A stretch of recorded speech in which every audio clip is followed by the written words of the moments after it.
Птицефабрика «Зеленецкая» – крупнейший сельхозпроизводитель Республики Коми, ведет свою деятельность с 1984 года. Птицефабрика входит в число лучших предприятий России и в список системообразующих предприятий российской экономики. Более 90% мяса птицы и свинины в регионе производится именно здесь. На производственных площадках ежедневно содержатся более миллиона бройлеров, 37 тысяч голов свиней и 380 тысяч кур несушек. Используются современные технологии содержания животных и птицы.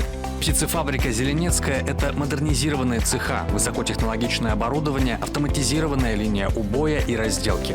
Ежедневно предприятие производит около 60 тонн мяса птицы и свинины и порядка 300 тысяч яиц. Доля переработки мяса составляет более 80% и является самой высокой в России. В ассортименте 400 наименований продукции: колбасы, деликатесы, полуфабрикаты, варено-копченые и запеченные изделия. Качество продукции подтверждается многочисленными медалями и дипломами отраслевых выставок и конкурсов, в том числе международного уровня. Собственная торговая сеть предприятия насчитывает 60 фирменных магазинов в Республике Коми, Кирове, Санкт-Петербурге и Ленинградской области.